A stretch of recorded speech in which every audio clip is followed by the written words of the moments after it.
بسم الله الرحمن الرحيم. الرحمن علم القرآن، خلق الإنسان علمه البيان.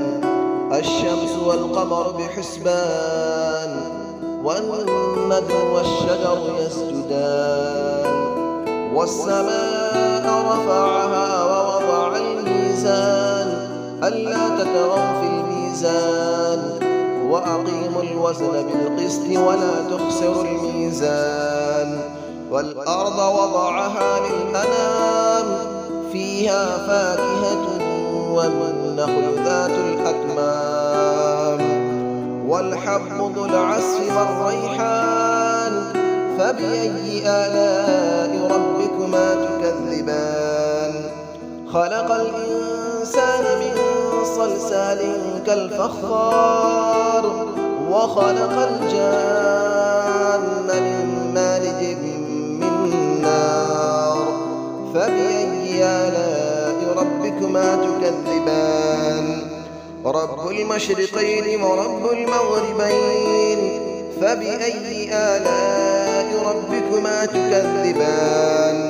مرج البحرين يلتقيان، بينهما برزخ لا يبغيان. فبأي آلاء ربكما تكذبان؟ يخرج منهما اللؤلؤ والمرجان. فبأي آلاء ربكما تكذبان؟ وله الجبال المنشآت في البحر كالأعلام. فبأي آلاء ربكما تكذبان؟ كل من عليها فان، ويبقى وجه ربك ذو الجلال والإكرام. فبأي آلاء ربكما تكذبان؟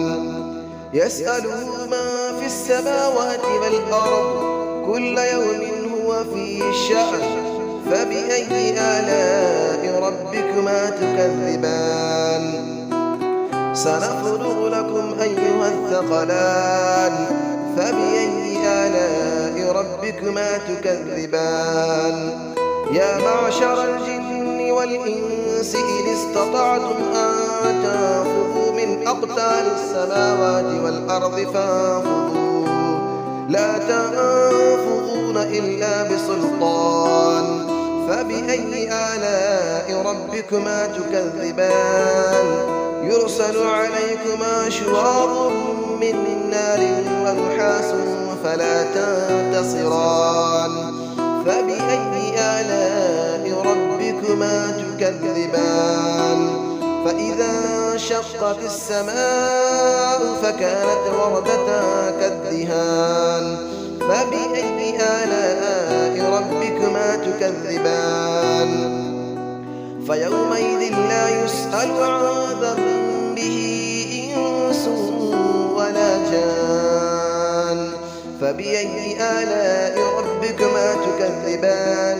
يعرف المجرمون بسيماهم فيؤخذ بالنواصي والأقدام. فبأي آلاء ربكما تكذبان؟ هذه جهنم التي يكذب بها المجرمون، يطوفون بينها وبين حميم آن. فبأي آلاء ربكما تكذبان؟ ولمن خاف مقام ربه جنتان. فبأي آلاء ربكما تكذبان؟ ذواتا أفنان. فبأي آلاء ربكما تكذبان؟ فيهما عينان تجريان. فبأي آلاء ربكما تكذبان؟ فيهما من كل فاكهة زوجان. فبأي آلاء ربكما تكذبان؟ متكئين على فرش بطائنها من استبرق، وجنى الجنتين دان. فبأي آلاء ربكما تكذبان؟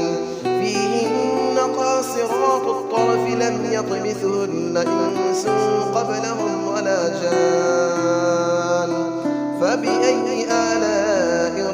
ربكما تكذبان كأنهن الياقوت والمرجان فبأي آلاء ربكما تكذبان هل جزاء الإحسان إلا الإحسان فبأي آلاء ربكما تكذبان ومن دونهما جنتان فبأي آلاء ربكما تكذبان مدهامتان فبأي آلاء ربكما تكذبان فيهما عينان نضاختان فبأي آلاء ربكما تكذبان فيهما فاكهة ونخل ورمان فبأي آلاء ربكما تكذبان فيهن خيرات حسان فبأي آلاء ربكما تكذبان حور مقصورات في الخيام فبأي آلاء ربكما تكذبان لم يطمثهن إنس قبلهم ولا جان فبأي آلاء ربكما تكذبان متكئين على رفرف خضر وعبقري حسان فبأي آلاء ربكما تكذبان تبارك اسم ربك ذي الجلال والإكرام صدق الله العلي العظيم.